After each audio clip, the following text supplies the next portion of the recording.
Her sister abandoned her at the vampire gates in a thunderstorm, blind, penniless, payment for a 50,000-pound debt. But when Serafina's fingers found the forbidden piano, she played a melody that hadn't been heard in 200 years. The curse it unleashed would kill her in 96 hours, unless she could do what no sighted person ever could. See the truth hidden in silence. This is how a useless blind woman became the vampire realm's most feared queen. The rain came down in sheets. Serafina Ashworth sat in the back of her sister's Mercedes, her fingers gripping the worn leather handle of a suitcase that held everything she owned. The car smelled of Isolde's perfume, expensive, sharp, the kind that announced itself before its wearer entered a room. They had been driving for 2 hours. Isolde hadn't spoken since they left Ashworth Estate. Serafina traced the window glass with one finger, feeling the vibration of rain against the other side. She had lost her sight 7 years ago in an accident she tried not to remember. Since then, she had learned to read the world through sound, through touch, through the 1,000 small details sighted people never noticed. Right now, those details told her something was wrong. The turn of the tires had changed 20 minutes ago, gravel instead of pavement. The sound of the engine echoed differently here, as though they drove through a tunnel of trees, and Isolde's breathing had shifted. Faster, shallow, nervous breathing. "Where are we going?" Serafina asked. Silence. "Isolde?" The car slowed, stopped. The engine cut off, and in the sudden quiet, Serafina heard only rain hammering the roof and her sister's ragged exhale. "Get out," Isolde said. Serafina's stomach dropped. "What?" "I said get out." "Isolde, what is this? Where are we?" The driver's door opened, slammed shut. Footsteps crunched around the car, and then Serafina's door jerked open. Rain poured in, cold and vicious. Isolde's hand closed around her arm. Hard, bruising. "Out, now." Serafina stumbled onto gravel, her foot landing in a puddle that soaked through her canvas shoe. The rain hit her face like tiny fists. She reached for the car door, needing something solid to orient herself, but Isolde shoved her suitcase into her hands instead. "Take it." "Isolde, please, I don't understand." "You want to understand?" Her sister's voice cut through the storm like glass. "Fine. Father owed 50,000 pounds when he died. Gambling debt, and the people he owed don't forgive debt. They collect." Serafina's hands tightened on the suitcase handle. "What people?" "The Nightshade Court." The words landed like a punch. Everyone in England knew about the Nightshade Court. Vampires who controlled half the country's wealth, who moved through politics and business like shadows. Dangerous, untouchable, and the debt collectors of last resort. "Father borrowed from vampires?" Serafina whispered. "And now they want payment." Isolde's heels clicked on gravel, moving away, back toward the car. "I don't have 50,000 pounds, Serafina. The estate is mortgaged. The accounts are empty, but they said they'd accept alternative payment." "Alternative? You." The rain filled the silence. Serafina stood there, suitcase in hand, water streaming down her face, and tried to understand what her sister had just said. But the words wouldn't arrange themselves into anything that made sense. "You're giving me to vampires," she said slowly, "to pay Father's debt." "Don't be dramatic. I'm not giving you away like livestock. I'm offering your service. They take you in, you work for them, and the debt is cleared. It's practical." "Practical," Serafina's voice cracked. "Isolde, I'm blind. What service could I possibly—" "That's their problem now." The car door opened. "Wait," Serafina said. Panic climbed her throat. "Wait, you can't just leave me here. I don't even know where here is." "Nightshade Citadel. The gates are 50 feet ahead of you, straight line." "Isolde, you've been a burden for 7 years, Serafina. Ever since the accident. You can't work. You can't drive. You can't even leave the house without help. Father spent thousands keeping you comfortable. And what did you give back? Piano recitals for his friends? That's not a contribution. That's a hobby." Each word hit like a slap. "I thought—" Serafina's voice broke. "I thought you were my sister." "I am. That's why I'm giving you a purpose. You wanted to be useful? Congratulations. You finally are." The engine started. Serafina lunged forward, reaching for where she thought the car should be, but her hands met only rain and air. The tires crunched on gravel, moving away. "Isolde!" The sound of the Mercedes faded into the storm, and Serafina stood alone in the dark she had lived in for 7 years, with a suitcase and the knowledge that her sister had just sold her to monsters. The gates opened on their own. Serafina stood in front of them for a full minute, shivering in her soaked coat, before she understood that they were waiting for her to enter. No voices called out. No guards demanded identification. Just the slow, mechanical groan of iron swinging open. And beyond it, silence. She picked up her suitcase and walked forward. The gravel became cobblestone beneath her feet. The rain lessened, or maybe she had entered some kind of covered passage. The air changed. Cooler. Older. It smelled of stone and something metallic she couldn't identify. Her footsteps echoed. She stopped, turning her head to listen. The echo told her she stood in a massive space. High ceilings, stone walls, a courtyard maybe, or an entrance hall the size of a cathedral. Miss Ashworth, she spun toward the voice. Male, deep, close. I'm Greaves, head of household staff. You're expected. Expected, Serafina repeated. Her voice sounded small in the vast space. My sister didn't tell me. Your sister made arrangements. Footsteps approached, slow, measured. Leave your suitcase. Someone will take it to your quarters. I'd rather keep it. You'd rather disobey your first instruction? The words carried no threat, just fact. But Serafina felt the weight behind them. She set down the suitcase. This way. Greaves's footsteps moved to her left, and Serafina followed, one hand trailing along the wall. The stone was smooth, cold, polished by centuries. They walked through corridors that twisted and turned, and Serafina tried to count the steps, tried to memorize the pattern, but she lost track after the third staircase. Up, down, left, right. This place was a maze designed to disorient. Finally, Greaves stopped. Lord Kale will see you now. A door opened, not with the creak of old hinges, but with the whisper of something heavy and perfectly balanced. Go in. Serafina stepped forward into warmth. A fire crackled somewhere to her right. The air smelled of leather and old books and something else. Copper, like the scent of blood on metal. Close the door, Greaves. The new voice made her skin prickle. It was male, like Greaves's, but where Greaves sounded like an old retainer, this voice belonged to someone who had never taken orders in his life. Smooth, cold, the kind of voice that didn't need to rise to be heard. The door shut behind her. Serafina Ashworth, the voice said. 28 years old, pianist, blind since age 21, daughter of Marcus Ashworth, who owed my court £50,000 before his convenient death 3 months ago. Sister to Isolde Ashworth, who sent you here tonight as payment. Do I have the facts correct? Serafina's hands curled into fists at her sides. Yes. Come closer. She didn't move. Are you afraid, Miss Ashworth? Yes. Good. Fear means you understand your situation. A pause. But you're still standing by the door, which means you're either very brave or very stupid. Which is it? I don't know yet. A sound that might have been a laugh, dry, humorless. Walk forward 10 paces, there's a chair, sit. Serafina counted the steps in her head. Her outstretched hand found the back of a chair, high-backed, upholstered in velvet. She sat. Your sister tells me you can play piano, the voice said. It came from directly in front of her now. Close. Is that true? Yes. And you've been blind for 7 years. Yes. So you play by memory, by ear, and by touch. Interesting. A pause. Tell me, Miss Ashworth, what exactly does your sister think you're worth? £50,000 is a substantial debt. Are you truly so talented that your service equals that sum? Serafina's throat tightened.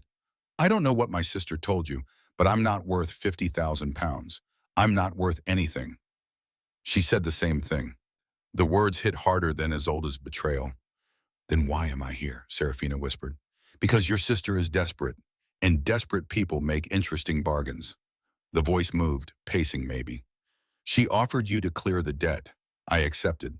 Not because I need a pianist, but because I was curious what kind of woman abandons her blind sister at a vampire's gate in a thunderstorm.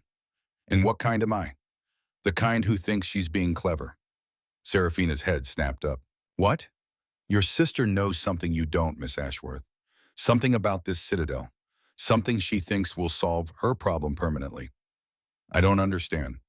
You will. Footsteps approached, stopped directly in front of her chair. Look at me. I can't see you.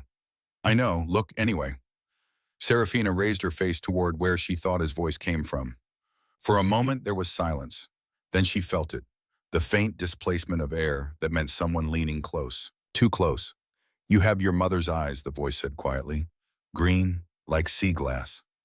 How do you know what my mother's eyes look like? I've been alive a very long time, Miss Ashworth. I've seen many things. He straightened. Mrs. Thorne will show you to your quarters. You'll sleep. Tomorrow we'll discuss your duties. If you have value, you'll work. If you don't, he didn't finish the sentence. He didn't need to. Mrs. Thorne was a woman of perhaps 60, with a voice like gravel and hands that knew exactly how to guide someone who couldn't see. She took Serafina's elbow with firm but gentle pressure and led her through corridors that seemed to stretch forever. Your room is in the east wing, Mrs. Thorne said. Guest quarters. You'll have a bed, a wardrobe, a washroom. There's a lock on your door, but I'd advise you not to use it. Lord Kale doesn't like locked doors in his citadel. Why not? Because locks imply you have something to hide. Do you have something to hide, Miss Ashworth? No. Then you'll have no problems. They climbed a staircase, 14 steps, turned right, walked 20 paces, stopped. This is you. Your suitcase is already inside. Breakfast is at 7. Someone will come for you. A door opened. Serafina stepped through. One more thing, Mrs. Thorne said. The North Tower is forbidden. Don't go there. Don't ask why.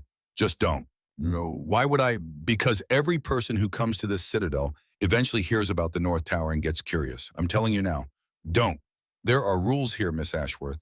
Follow them and you'll be fine. Break them. The door closed. Serafina stood in her new room and listened to Mrs. Thorne's footsteps fade down the corridor. Then she felt along the wall until she found the bed and sat down. Her hands were shaking. She had been holding herself together through sheer will for the past 2 hours.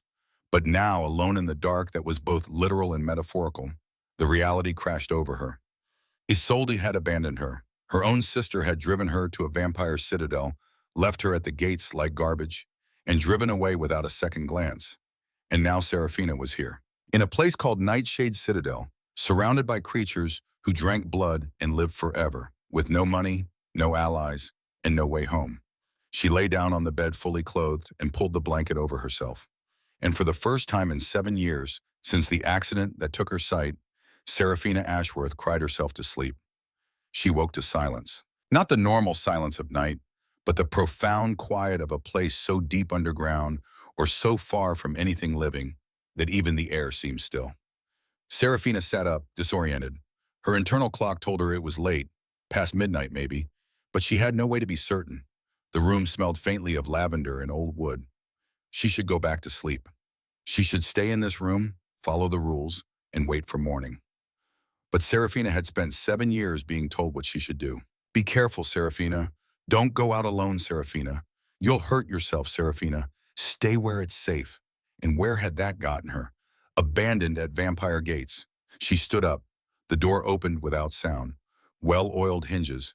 She stepped into the corridor and paused, listening. Nothing. No footsteps, no voices, no guards. She turned left, an arbitrary choice, and began to walk. The corridor sloped downward. She counted steps, trailing her fingers along the wall to keep her bearings. The stone changed texture after 100 paces. Rougher, older, as though she had moved from a renovated section into something original. The air grew colder, and then she heard it. Music, not real music, not the sound of an instrument being played in real time, but the ghost of music, the way a shell holds the echo of the ocean. Serafina stopped. She had perfect pitch, honed by years of training and 7 years of navigating the world by sound alone. And what she heard now was a melody so faint she shouldn't have been able to detect it at all. But she did, and it was beautiful. She followed it. The corridor twisted left, right, down another staircase, 37 steps, through a doorway that opened into a space that echoed differently, vast and high-ceilinged. And there, to her right, the melody grew stronger. Serafina turned toward it. Her outstretched hands found a door. Heavy, wood, not metal.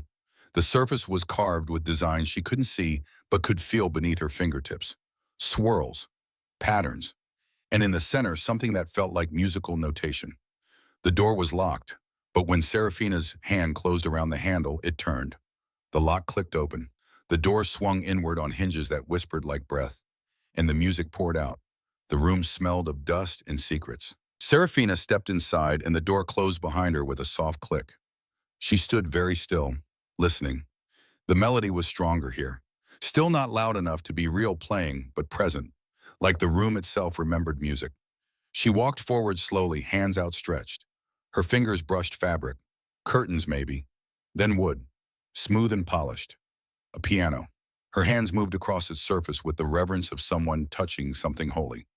A grand piano, enormous. The lid was closed. She traced its edges, feeling the curves, the craftsmanship. This was not a modern instrument. This was old. Maybe 100 years, maybe more. She found the bench and sat. For a moment, she just rested her hands on the closed lid, feeling the vibration of the melody that lived inside this instrument. Because that's what it was. Not a recording, not her imagination. This piano held music in its bones. Serafina lifted the lid. The keys were cool beneath her fingers. Ivory, she thought.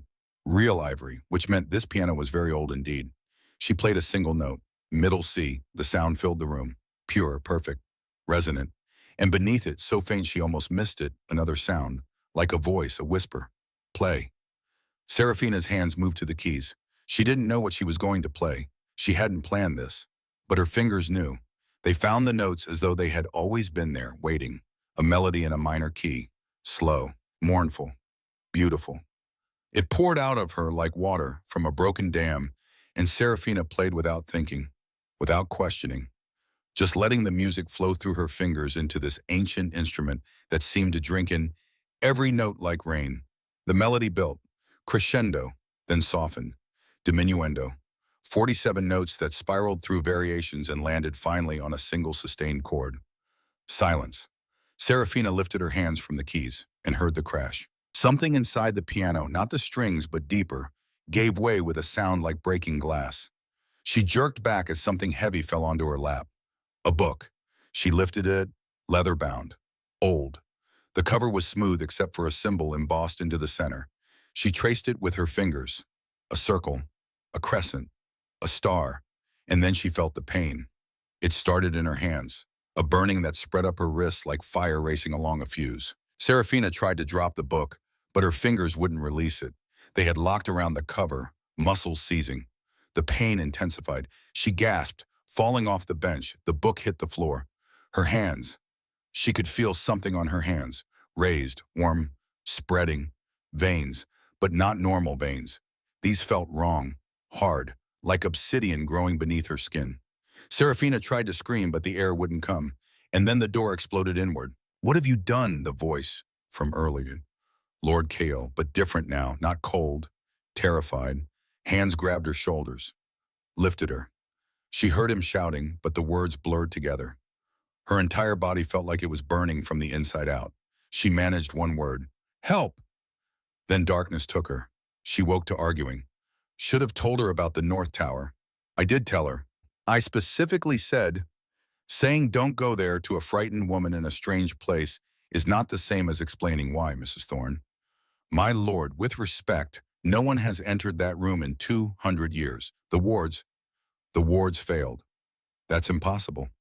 And yet here we are. Serafina opened her eyes out of habit, then remembered it made no difference. She was lying down, a bed, softer than the one in her quarters. The air smelled of herbs and something medicinal. She's awake, a new voice said. Male, older. Give her space.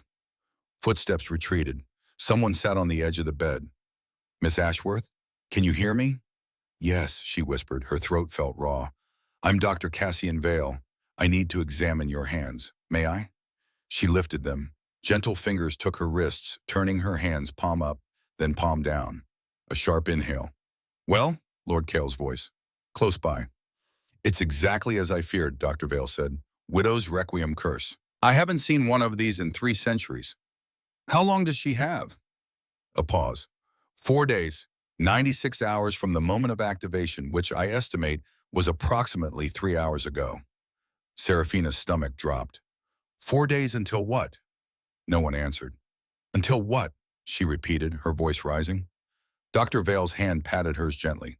The curse spreads through your vascular system at a fixed rate. In 4 days, it will reach your heart. When it does, your heart will stop. The words didn't make sense at first. They were too simple, too clinical. You're saying I'm going to die? Yes. In 4 days? Yes. Because I played a piano. Because you played that piano, Lord Kale said. His voice was hard. The Bosendorfer in the North Tower. The one instrument in this entire citadel that I forbade anyone to touch. I didn't know. Of course you didn't know. How could you? You're blind. You can't read the warning signs on the door. You can't see the wards. You just wandered into a sealed room and played a cursed melody like it was a parlor trick. His anger should have frightened her. It didn't, because Serafina was already terrified beyond the capacity for additional fear. There has to be a cure, she said. Curses can be broken. In every story, there's always a way to. This isn't a story, Lord Kale cut her off. This is a widow's requiem. It was crafted by someone who died in grief and rage, and it was designed specifically to be unbreakable. By who? Silence. Dr. Vale cleared his throat. My lord, perhaps if you explained. No. She's dying because of your past. She deserves to know. I said no. Then I will. Dr. Vale's hand squeezed Serafina's gently. 200 years ago, Lord Kael's consort died. Her name was Alara.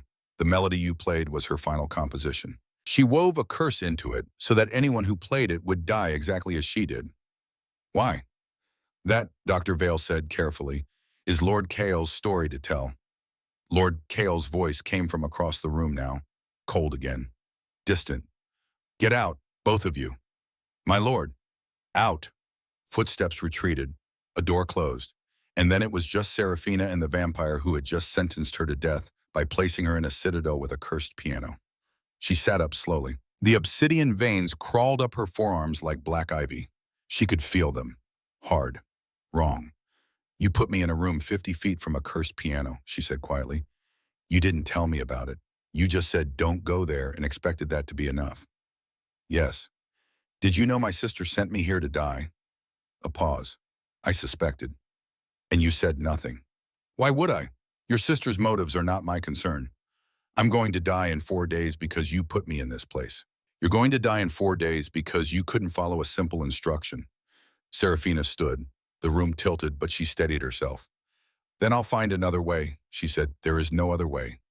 There's always another way. But for this. She started toward where she thought the door was. Stop. She didn't. Serafina, stop. The use of her first name made her pause. Sit down, Lord Kale said. Quieter now, please. She sat, not on the bed, on the floor where she stood. Footsteps approached, stopped in front of her. Dr. Vale is the finest physician in the vampire world, Lord Kale said. If he says there's no cure, there's no cure, but he didn't say there was no solution. Serafina's head came up. What's the difference? A cure would reverse the curse. A solution would satisfy its conditions. I don't understand. Every curse has rules. This one is called a widow's requiem because it was crafted by a widow who died believing she had been wronged. The curse demands justice. Specifically, it demands that the truth about Alara's death be revealed. So reveal it. I can't. Why not? Because the truth would destroy everything I've built in the last 200 years. Serafina felt something shift in her chest, not anger, not fear, something colder, understanding. Then I'll find it myself, she said. There is nothing to find. There's always something. She stood again. I survived 7 years blind in a world designed for the sighted. I learned to read music I couldn't see. I learned to navigate cities without vision. I learned to live when everyone told me I should give up. So forgive me, Lord Kale, if I don't take your word that this is impossible. She walked toward the door. This time he didn't stop her. She found the handle, opened it. Serafina. She paused. Doctor, Vale wants to run some tests. Tomorrow morning. Will you come? Do I have a choice? No. Then yes. She stepped into the corridor and closed the door behind her, and standing there in the darkness, with 4 days to live and no idea how to save herself, Serafina Ashworth made a decision. She would not die here. She would not let Isolde win. She would not let this Vampire King's secrets be her grave. She would find the truth about Alara's death. She would satisfy the curse's conditions. And she would walk out of this citadel alive, or die trying. Morning came with a knock on her door. Serafina had not slept. She had spent the hours since leaving Dr. Vale's examination room sitting on her bed, feeling the obsidian veins that now crawled up her forearms. They didn't hurt anymore. That was worse somehow. Miss Ashworth? Mrs. Thorne's voice. Dr. Vale is ready for you. Serafina stood. She had already dressed in the only clean clothes from her suitcase, a simple gray dress and cardigan. Her fingers found the doorknob. Mrs. Thorne took her elbow without a word and guided her through corridors that were beginning to feel familiar. They descended 2 flights of stairs, turned left, walked through a door that opened into a room that smelled of antiseptic and old paper. "Sit here," Mrs. Thorne said, guiding her to a chair. Footsteps approached. Dr. Vale. "Thank you, Mrs. Thorne. That will be all." The door closed. "Good morning, Miss Ashworth. How are you feeling?" "Like I'm dying." "That's to be expected." The sound of instruments being arranged on a metal tray. "I need to take some blood samples, may I?" She offered her arm. Cool fingers found her vein. A sharp prick. The sensation of warmth leaving her body. "The curse is progressing as expected," Dr. Vale said. "At this rate, you have approximately 84 hours remaining. Can you slow it?" "No." "Can you stop it?" "Only by satisfying the curse's conditions, which Lord Kale refuses to do." A pause. "Miss Ashworth, may I speak candidly?" "Please." "Lord Kale is not a bad man. He's a man who has lived for 3 centuries and learned that truth is often more dangerous than lies. What happened to Alara? It would destroy his standing with the vampire courts. It would give his enemies the ammunition they need to challenge his authority. And it would plunge this region into chaos. So I should die to preserve order? I'm not saying that. I'm saying that Lord Kale sees your death as regrettable but necessary. One life versus the stability of an entire realm. What do you see it as?" Another pause. "A waste." Serafina felt something in her chest loosen slightly. "Do you know the truth about Alara's death?" she asked. "Yes." "Will you tell me?" "No." "Why not?" "Because it's not my truth to tell. And because knowing it won't help you." "How do you know?" "Because I've seen this curse before, Miss Ashworth. 3 times in my 400-year career. All 3 victims died. The curse cannot be satisfied by second-hand confession. It requires the person who committed the original wrong to speak their truth publicly, voluntarily, with genuine remorse. And Lord Kyle won't do that." "No? Then I'm dead." "Unless—" Serafina's head snapped up.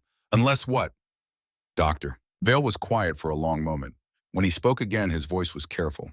"There is something unusual about you, Miss Ashworth. Something I noticed when I examined you last night.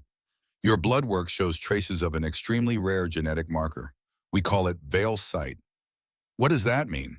It means you have the ability to perceive things that exist between the physical and spiritual realms. Most people with Vale sight are born with it, but never realize because they're sighted. They dismiss what they see as tricks of light, hallucinations. But you've been blind for 7 years. You've learned to trust your other senses. I still don't understand what this has to do with the curse. Alara's spirit is bound to that piano. The widow's requiem doesn't just kill the person who plays the melody. It binds them to the same fate as the widow. And spirits can communicate with people who have Vale sight." Serafina's hands tightened on the armrest.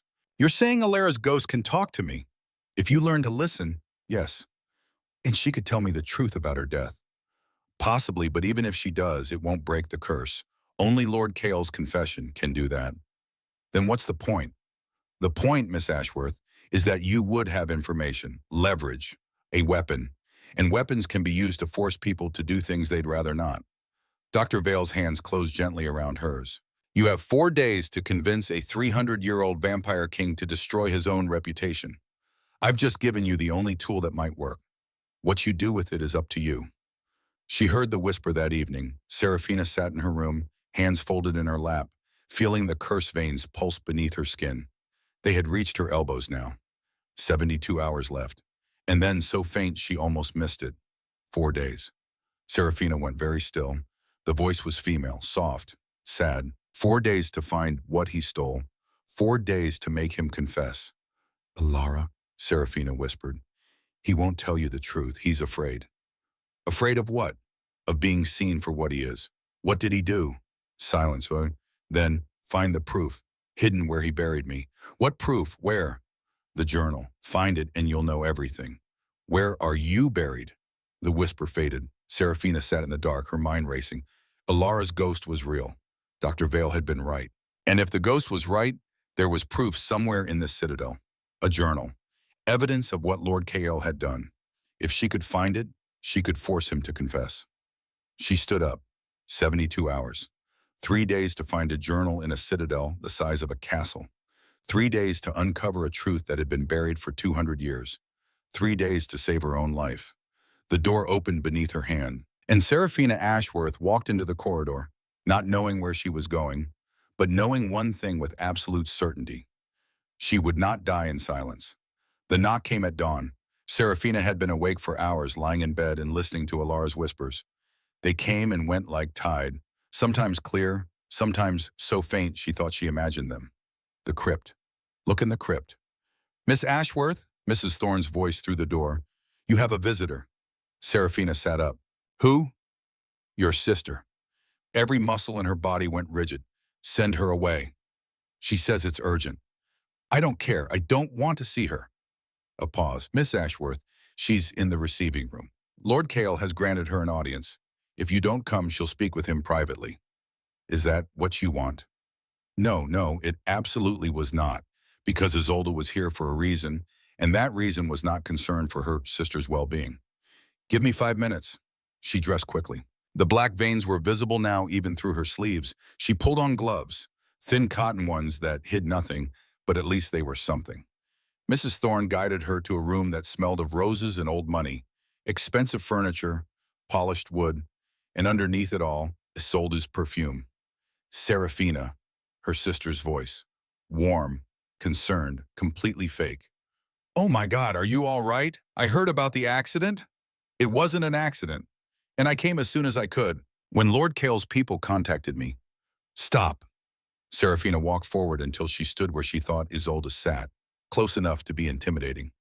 You knew about the curse, she said quietly. You knew this place had a cursed piano. You knew that if I wandered, I'd find it. That's why you left me here. That's absurd. I would never. You wanted me dead, so you wouldn't have to pay the debt. Serafina, you're not thinking clearly. The trauma.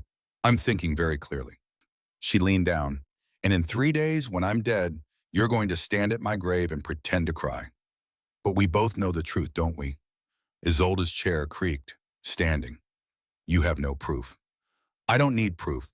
I just need you to know that I see you, Isolde. For the first time in my life, I see exactly who you are. Footsteps behind her. Lord Kale's voice. Mrs. Isolde Ashworth, thank you for coming. I believe we have financial matters to discuss. Isolde's tone shifted instantly, obsequious. Of course, Lord Kale, I'm so grateful you accepted my offer of Serafina's service. I hope she's been... Your sister is dying. Silence. I'm sorry, what? She activated a curse. She has 70 hours left to live. Did you know about the North Tower, Miss Ashworth? No, of course not. I would never have sent her if...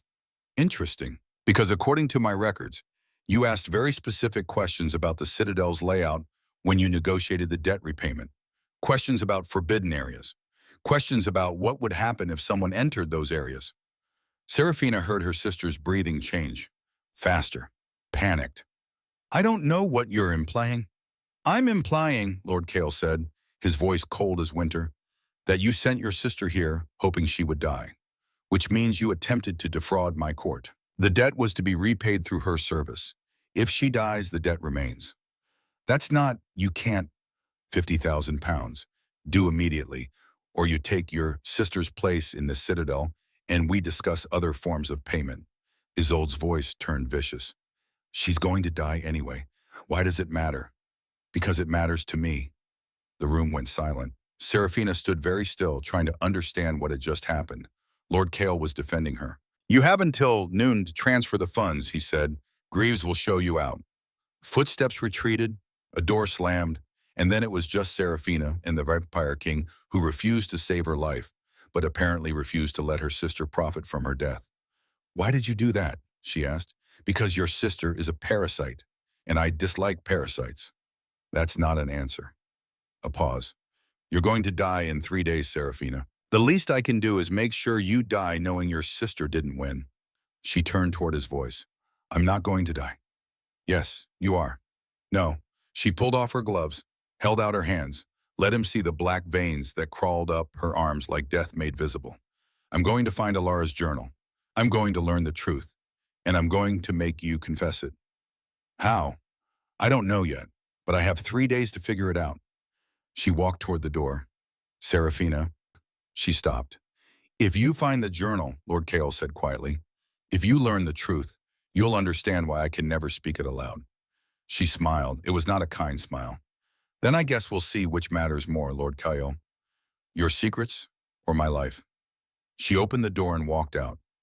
Behind her in the receiving room, Kael Nightshade stood alone and wondered what he had unleashed. Because in 300 years, no one had ever looked at him the way Seraphina just had. Not with fear, not with hatred, with pity, as though he was the one who needed saving. 60 hours, 2.5 days. Seraphina stood in the corridor outside her room and listened. The Citadel never slept. Even now, past midnight, she could hear movement, footsteps on distant staircases, doors opening and closing, the soft murmur of voices that carried through stone. But below all that, underneath the living sounds, she heard something else. Crying, a child's voice. High, terrified, coming from somewhere below. Seraphina had spent the day searching for the crypts, following Alara's whispered directions. But the Citadel was vast, and she was running out of time. The crying grew louder, and underneath it, that other sound, the wrong one.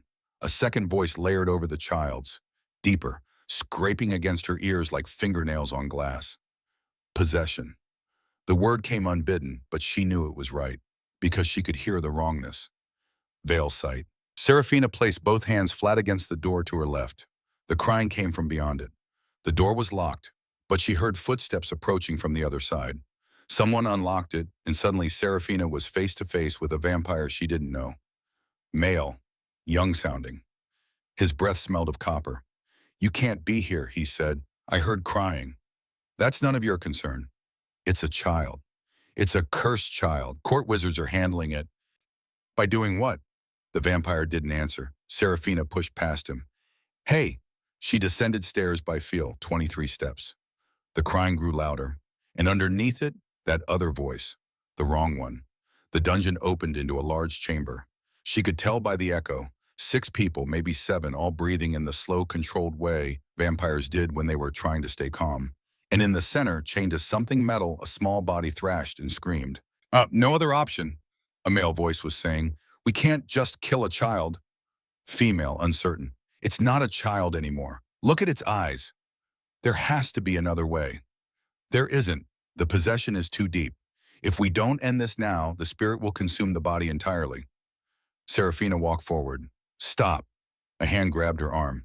Dr. Vale. Miss Ashworth, you shouldn't be here. That child is possessed, she said. Yes. You're going to kill it. We have no choice. Yes, you do. She pulled free from his grip. I can help. How? You're not a wizard. You're not even a vampire. You're a blind human woman with 3 days to live. I have Veil sight. The room went silent. Dr. Vale's hand found hers again. Gentler this time. Even if that's true, Veil sight doesn't remove possessions. It only lets you see them. Then let me see. She walked toward the screaming. Someone tried to stop her, a hand on her shoulder, but Dr. Vale said, let her go. Seraphina knelt beside the thrashing child. Up close, the wrongness was overwhelming. 2 voices screamed from one throat. 2 heartbeats pounded in one chest. But underneath the child's terror, she heard something else. Loneliness. The spirit wasn't attacking the child out of malice. It was clinging to the only warm body it could find. Seraphina reached out slowly. Her fingers found small hands, cold, shaking. Don't touch it, someone warned. But Seraphina was already humming. Not a melody, just a sound. Low, soothing. The kind of sound her mother used to make when Seraphina woke from nightmares as a child. The thrashing slowed. She kept humming, and slowly, carefully, she let the hum become notes. A lullaby. Simple. 4 chords repeating. The child's breathing changed. The second voice, the wrong voice, grew quieter. Seraphina added words, soft, barely above a whisper. You're lost, I know. The dark is frightening. But you don't belong here. This body isn't yours. This life isn't yours. The spirit shrieked. The child convulsed. Seraphina held on. I see you. I hear you. You don't have to hide anymore. You can go. You can rest. What is she doing? Someone whispered. Quiet, Dr. Vale said. Seraphina kept singing, and as she sang, she felt it. The moment the spirit's grip loosened. That's it, she whispered. Let go. It's all right. Let go. The child went limp. For a terrible moment, Seraphina thought she had failed. And then the child took a breath. One breath. Clean, clear, alone. The second heartbeat was gone. The room erupted in shocked murmurs. Serafina sat back on her heels, exhausted. The curse veins pulsed hot beneath her skin. Impossible, someone breathed. Dr. Vale knelt beside her. Are you all right? Is the child? Sleeping, but alive and unpossessed. His hand touched her forehead. You have a fever. I'm fine. You're not fine. Using Veilsight accelerates the curse. You've lost hours you couldn't afford to spend. Serafina's stomach dropped. How many hours? Dr. Vale was silent for a moment. Perhaps 50 remaining instead of 60.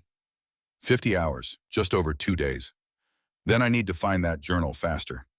They searched the crypts together. Dr. Vale led her down through passages that grew colder and older with each descending staircase. The air smelled of earth and stone and death. The Nightshade crypts housed 200 years of dead, Dr. Vale said. Lord Kael's bloodline, his court, his consorts. They walked in silence through a vast chamber lined with tombs. Serafina ran her hands over marble and granite, reading inscriptions by touch. Names, dates, epitaphs, and then her fingers found one that was different. The stone was warm. All the others had been cold as ice, but this one radiated heat like a living thing. Here, she said. Dr. Vale moved beside her. Alara's tomb. Serafina traced the inscription. Simple, just a name and 2 dates. Alara Nightshade. Beloved, lost. Where's the child's tomb? Silence. Serafina's hands moved across the marble, searching. Nothing. There is no child's tomb, Dr. Vale said quietly. Lord Kael burned the body, scattered the ashes. Serafina's hands stilled. He erased his own son. He was trying to hide what he'd done. Serafina pressed her palms flat against Alara's tomb. The warmth intensified, and underneath it she felt something else. A vibration. The journal isn't here, she said. How do you know? Because Alara would have told me. Serafina stepped back. Her spirit said to look where he made her disappear. Where did Lord Kael say Alara died? In her bedchamber. Complications from childbirth. Take me there. Alara's bedchamber was in the West Wing. Mrs. Thorne had converted it into a guest suite 20 years ago. Clean, impersonal, stripped of history. But Serafina could feel the past in the walls.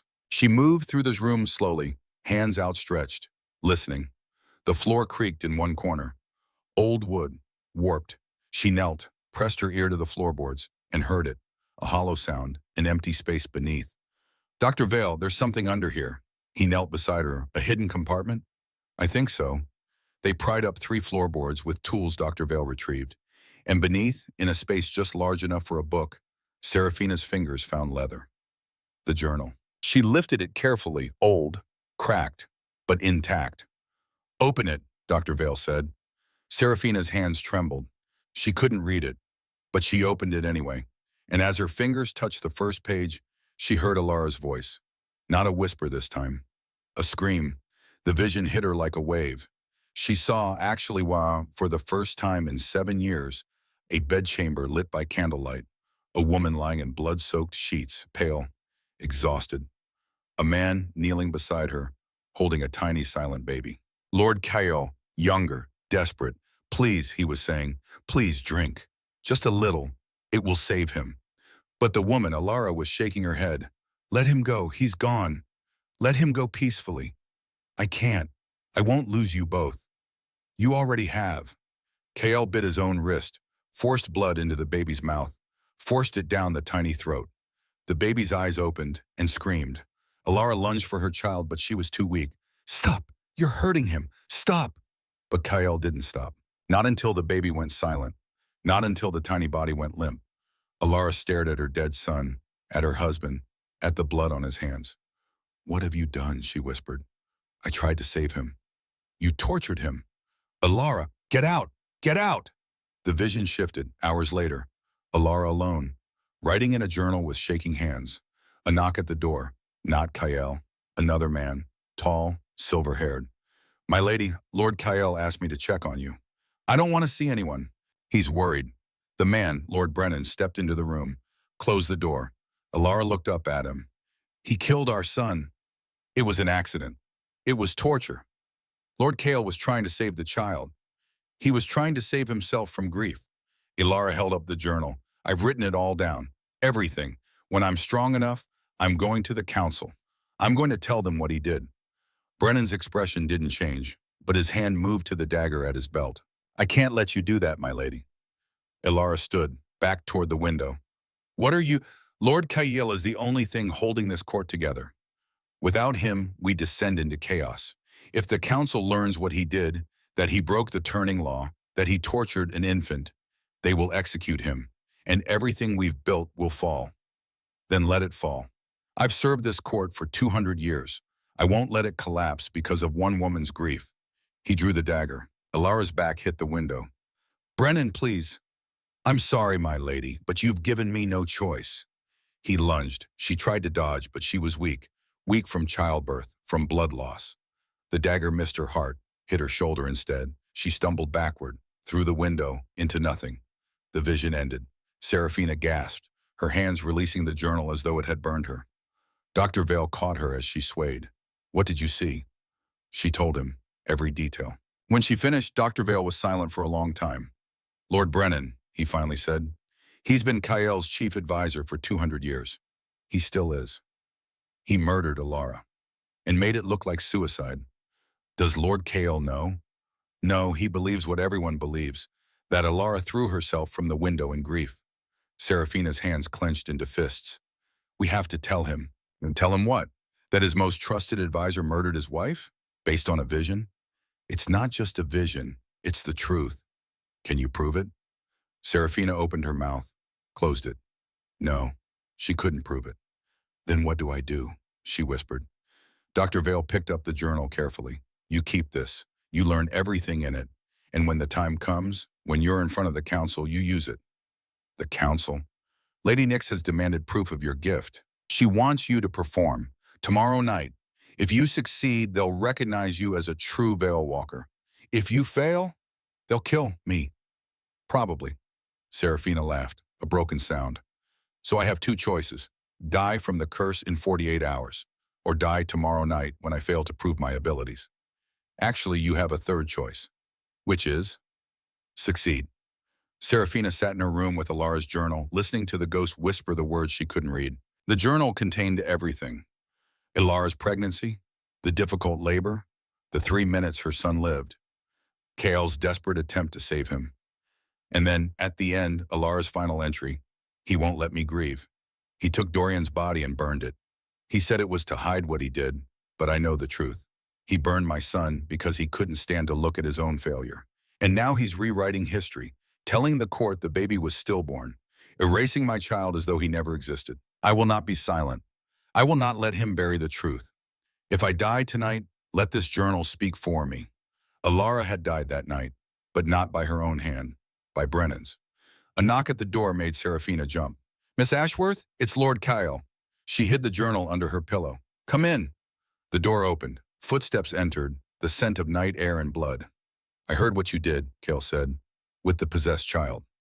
News travels fast. In a citadel full of gossips, always. A pause. Dr. Vale says you saved that child's life. The wizards would have killed it. They would have killed the spirit of possessing it. There's a difference to us, not to the child. Kael moved closer. She heard him sit in the chair across from her bed. You shouldn't have been in the dungeon, he said. I heard crying. I followed it. You could have been hurt. I was already dying. Silence. Then, the council wants to test you tomorrow night. Lady Nyx is demanding it. Dr. Vale told me. Will you do it? Do I have a choice? You always have a choice, Serafina. Then yes, I'll do it. Another pause. Tomorrow night, the council will ask you to play the Symphony of Stolen Voices. It's a 12-movement piece. No one has ever completed it. Why not? Because the 12th movement was never written down. Ilara composed it, but she died before she could perform it publicly. Serafina's heart sank. Then how am I supposed to? You're not. That's the point. Lady Nyx wants you to fail. What do you want? A long pause. I want you to survive. The admission hung in the air. Kael cleared his throat. I've arranged for you to practice tomorrow. The North Tower will be unsealed. You'll have access to the piano. Why would you do that? Because I may be many things, Serafina, but I'm not a monster. He walked to the door, stopped. For what it's worth, he said quietly, I'm sorry for all of it. Then he was gone, and Serafina sat alone, holding a dead woman's journal and wondering if she could play a symphony that didn't exist. The council chamber was enormous. Serafina could tell by the echo of her footsteps. Hundreds of people, vampires seated in tiered rows, all silent, all watching. She walked to the center where the piano waited. Lady Nyx's voice rang out. Serafina Ashworth, you stand accused of fraud, of claiming abilities you do not possess. Serafina turned toward the voice. I stand accused of surviving. Murmurs rippled through the crowd. Silence. Lady Nyx's command cut through the noise. You will play the symphony of stolen voices in its entirety, all 12 movements. If you succeed, we will acknowledge your gift. If you fail, you will be removed from this citadel immediately. Which meant death. Serafina sat at the piano. Behind her, she heard someone enter. Late. Isolde. Her sister had come to watch her die. Serafina placed her hands on the keys and began to play. The first 11 movements flowed from memory. Dr. Vale had hummed them for her that afternoon, and Serafina had memorized every note. Grief, anger, desperation, love. The council listened in silence. And then she reached the 12th movement, the one that didn't exist. Serafina took a breath, because she had read Alara's journal. She had seen the vision of Brennan murdering the woman who tried to speak truth. The 12th movement wasn't sadness. It was rage. She played. It poured out like fire. Fury at being silenced. Fury at having her child erased. Fury at the man who killed her and the husband who believed she killed herself. Serafina played Alara's rage, and the piano responded like it had been waiting 2 centuries. The music built, harsh, discordant, beautiful in its violence, and then, at the peak, it softened, because under the rage was grief for her son, for the 3 minutes he lived and the eternity he was forgotten. The final note rang out, silence, then applause, thunderous, overwhelming. Lady Nyx stood. The council acknowledges Serafina Ashworth as a true Veil Walker. Her gift is genuine. But Serafina barely heard, because Alara's voice filled her ears. Thank you. You're welcome, Serafina whispered, and she felt it. The curse, slowing, not breaking. But the progression had changed. Instead of spreading 1 segment per hour, it now moved at half that speed. She had bought herself time. 12 more hours. Isolde found her afterward. Serafina was leaving the council chamber when her sister's hand grabbed her arm. That was quite a performance, Isolde said. Venom in every word. Thank you. You're not supposed to be alive. I know. You were supposed to die here, quietly. Conveniently. Serafina pulled her arm free. I'm sorry that you'll never understand what I just did. That you'll spend your whole life thinking worth is measured in pounds. She walked away. Behind her, Isolde stood shaking with rage and plotting. Midnight. 12 hours left. Serafina couldn't sleep. The cursed veins had reached her collarbone. By sunset, they would wrap around her heart.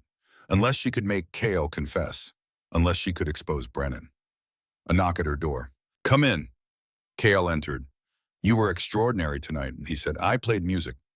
You did more than that. He sat on the edge of her bed, close. I found Alara's journal, she said quietly. Kale went rigid. What? Hidden under the floorboards in her bedchamber. She wrote everything. Give it to me. No. Serafina, she didn't kill herself. The room went silent. What are you talking about? Alara didn't throw herself from that window. She was pushed. That's impossible. I was there. I found her body. You found her after, but you weren't there when she died. I saw it. Through Vale's sight. I saw who pushed her. Who? Serafina took a breath. Lord Brennan. Brennan. Kale's voice was so quiet Serafina almost missed it. Lord Brennan pushed Alara from the window. He murdered her to protect you. To protect your rule, and you never knew. The bed shifted as Kale stood. She heard him pacing. 3 steps. Turn. 3 steps back. That's impossible, he started finally. Brennan has been my most trusted advisor for 200 years. I saw it in the journal, through Vale's sight. Visions can be manipulated. Can they lie in a journal written in blood? She heard him stop pacing. Show me. Serafina pulled the journal from under her pillow, held it out. Kale took it. She heard pages turning. His breathing changed, faster, sharper. This is her handwriting, he whispered. Read the last entry. More pages. Then silence. When Kale spoke again, his voice was hollow. She was going to tell the council. About Dorian. About what I did. Yes. And Brennan killed her to stop it. Yes. 200 years. I thought she killed herself because of me, but she was murdered. Serafina heard something crack, the journal's spine, or something in Kael's chest. I'll kill him, Kael said quietly. I'll tear him apart. No. What? You'll do it publicly, tomorrow night, at the ball, in front of everyone. Why would I wait? Because if you kill him now, the council will think you're covering something up. But if you expose him publicly, if you show them the journal, tell them the truth, then Alara's death means something. Then justice happens. Kael was silent. You're asking me to stand in front of the entire court and admit that I tortured Chion's son, that my advisor murdered my wife, that I've been ruling based on a lie for 2 centuries. Yes, it will destroy my authority. Maybe, but it will save your soul. Another silence. What about you, the curse? Will this break it? Alara said the curse requires truth, public truth, genuine remorse. If you confess everything tomorrow, if you name Dorian, if you expose Brennan, the curse will break. And if I don't, then I die at midnight tomorrow. Kael moved to the window, opened it. Cold air rushed in. I've lived 300 years, Serafina, and I've never met anyone like you. Someone dying of a curse you could prevent? Someone who refuses to let me hide. He turned from the window. Tomorrow night, I'll confess. I'll expose Brennan. I'll give you the truth. A pause. But after that, when you're free to leave, I want you to forget you ever met me. Why? Because I'm a monster. I tortured my child. I trusted my wife's murderer. I was going to let you die to protect my reputation. You're right, Serafina said. You were all those things, but you don't have to stay them. She stood, walked toward him, hand outstretched. He caught it. Cold skin. After tomorrow, she said, you'll have to decide who you want to be, the king who hides or the man who stepped into light. She squeezed his hand, then let go. The twilight ball would begin at 8. Mrs. Thorne came to dress her at 6. Midnight blue gown, heavy silk, obsidian jewelry cold against her skin. You look like royalty, Mrs. Thorne said. I can't see it. Trust me. Dr. Vale knocked, entered. Miss Ashworth, final check. He took her wrist, counted her pulse. How long, she asked. The curse will reach your heart at midnight, 6 hours from now. And if Lord Kyle confesses before then, the curse should break immediately. Should, not will. He released her wrist. There's something else. Your sister has been asking questions about the piano that will be used tonight. Serafina's stomach tightened. She's planning something. Be careful. The curse isn't your only enemy. The grand ballroom was packed. Serafina felt the space. Massive, high-ceilinged, hundreds of people. Mrs. Thorne guided her through the crowd. Whispers followed. The blind one. Vale Walker. Going to perform. Then Kael's voice. Serafina. His hand took her arm, trembling slightly. He was nervous. He led her to the platform. His voice rang out. Welcome. Tonight, Miss Serafina Ashworth will perform. For those who doubt, tonight will provide proof. For those who believe, tonight will provide closure. He turned to her, whispered. The piano is 20 paces ahead. Are you ready? No. Good. He released her arm. Serafina walked forward, counting 19, 20. Her hands found the piano, and immediately she knew. The keys felt slick, oily, hot, poison. Someone had poisoned the keys. Serafina's heart hammered. If she played, it would kill her. Behind her, Kael was speaking. Serafina turned. Lord Kael, a word. He stopped, walked to her.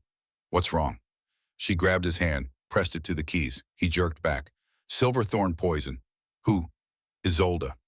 That would kill you in minutes. I know. His hand closed around hers. Then you can't perform. I'll cancel. No. Serafina, if I don't perform, everything I did yesterday means nothing. Better alive than... There's another way. What way? She turned back to the piano, placed her hands on the lid. I don't need to play. I can sing. The room fell silent when she began. No accompaniment, just her voice. She sang the first movement. Grief. The crowd listened. She sang the second. Anger. By the third, desperation. People wept. Serafina poured everything into it. Fear, rage, hope. She reached the 11th movement. Love. Her voice softened. And then the 12th, rage transformed into justice. She sang Alara's fury, and as she sang, she felt it. The curse responding, the veins pulsing. 11:30. 30 minutes left. She sang louder, channeling Alara. Words formed in her mouth. He stole my choice. The room gasped. He burned my son. People stood. He trusted my murderer, Kale's voice. Serafina, stop. But she couldn't because Alara was speaking now, fully, using Serafina's voice. Lord Brennan pushed me from that window. Chaos. Serafina collapsed. Kale caught her, and in the crowd, a tall vampire with silver hair tried to slip away. Brennan, stop him! Kale's roar shook the room. Guards blocked the doors, surrounded Brennan. The silver-haired vampire turned, calm. My lord, I don't know what this human... She didn't hear anything. Kale lowered Serafina to the floor, stood. Alara told her, and I have proof. He pulled the journal from his jacket, held it up. Alara's journal, written in her blood, describing everything. Dorian's death, my failure, and your murder. Brennan's hand moved toward his dagger. I wouldn't, Kale said. You have no proof. I have her testimony, written by a grief-mad woman. Then let's ask her. Kale turned to Serafina. Can you channel her? One more time? Serafina tried to speak. Couldn't. The curse had reached her heart. Squeezing. 11:45. 15 minutes. She nodded. Kale knelt. Do it. Serafina closed her eyes, reached for Alara, and the ghost flooded in. When Serafina's eyes opened, they weren't hers. Everyone could see it. When she spoke, the voice was layered. Hello, Brennan. The vampire went pale. Alara, did you think I'd stay silent forever? You're dead. Yes, because you killed me. The dual voice turned to the crowd. I didn't jump. I was pushed by a man who said he was protecting this court. But he was only protecting himself. Brennan drew his dagger. I did what was necessary. You murdered a mother who wanted justice. Your child was an abomination. If the council learned, they would have judged fairly, but you wanted control. The room froze. Brennan looked at Kale. My lord, you know I did this for you. You took that choice from me. Kale's voice was ice. Just like I took Alara's, just like I took Dorian's. He walked to the center, addressed the crowd. 200 years ago, my son was born. He lived 3 minutes. His heart failed, and his voice cracked. I tried to save him. I forced vampire blood down his throat. I tried to turn an infant who couldn't consent, who couldn't survive. Gasps. Dorian didn't die peacefully. He died screaming, because I couldn't accept loss. Lady Nick stood. Lord Caillou, are you confessing to breaking the turning law? Yes. That carries penalties. I know, and I accept them. But first, Lord Brennan, did you push Alara from her window? Brennan's hand tightened on his dagger. Answer. Yes. The crowd erupted. Kale raised his hand. Silence. Wait, Shea. Because she was going to destroy you, I saved you. By murdering my wife. By saving your throne. I never asked you to. Kale's expression was stone. Guards, take him. Vampires moved forward. Brennan lunged at Serafina. If I'm going down, she's coming with me. The dagger flashed. Kale moved faster than sight. Caught Brennan's wrist, twisted. Bones cracked. The dagger fell. Kale's hand closed around Brennan's throat. You've taken enough from me, Kale said quietly. You don't get her too. He squeezed. Brennan's eyes went wide. Empty. Kale dropped the body, turned to Serafina, who collapsed. Midnight. The curse reached its endpoint. Serafina felt her heart stop. 1 beat. Nothing. 2 beats. Nothing. The room spun, and then... light. Brilliant. Blinding. Alara's spirit manifested. Solid. Real. Beautiful. She stood in the ballroom's center. The truth has been spoken, she said. The curse is satisfied. She turned to Serafina. Breathe, child. Serafina gasped. Her heart started. Beat, beat, beat. The black veins receded, pulling back from her heart, her throat, her shoulders, retreating. You did it, Alara whispered. You gave me justice. You gave Dorian a name. I couldn't have without you, and I couldn't have without you. Alara looked at Kael. Take care of her. Then she turned. In the light beside her, a small shape appeared. A baby. Dorian. Alara scooped him up. Hello, my love. I'm sorry it took so long. The baby cooed. Happy. Alara looked at the crowd one last time. His name was Dorian. He lived 3 minutes, and he mattered. Then she and the baby dissolved. Gone. Finally at peace. The ballroom was silent. Then applause. Dr. Vale started it. Others joined, until the room thundered. Serafina sat on the floor, Kale beside her. She was alive. The curse was broken. Alara was free. It was over. Kale's hand found hers. How do you feel? Like I died and came back. You did, she laughed. A sob. Kale pulled her close. Around them, the court murmured. Lady Nick's voice cut through. Lord Kale, you've confessed to breaking the turning law. The council must vote. Kale stood. I understand. However, Lady Nix was thoughtful. You've also exposed a murderer, shown courage. I propose a compromise. Lord Kale retains his throne, but shares power with an elected council for 50 years. No more absolute rule. Murmurs of agreement. All in favor? Hands raised. It's decided. Lady Nix looked at Kale. You're still our king, but no longer our dictator. Kale smiled. Tired. Genuine. Yes, he turned to Serafina, offered his hand. Can you stand? She could. He pulled her up. Addressed the crowd. Serafina Ashworth is no longer my guest. He paused, looked at her. What do you want to be? Serafina tilted her head. What are you offering? Whatever you want. Musician, advisor, friend, more. Is that a proposal? Not yet, but it could be, if you stayed. Serafina felt her heart swell. I'll stay, on one condition. Which is? My sister, where is she? They found Isolde at the servants' entrance.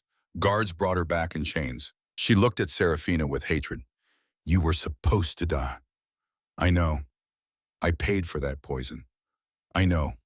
Kale stepped forward. Isolde Ashworth, you're charged with attempted murder. The penalty is death. Isolde went white. But, Kale continued, Miss Serafina has requested an alternative. He looked at Serafina. She spoke clearly. 25 years in prison.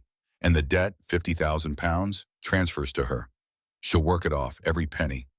That's insane, Isolde screamed. I'll be old when I get out. You'll be alive, Serafina said quietly, which is more than you wanted for me. Kale nodded to guards. Take her. They dragged Isolde away. Her screams echoed, then faded. Serafina stood in the music room and played.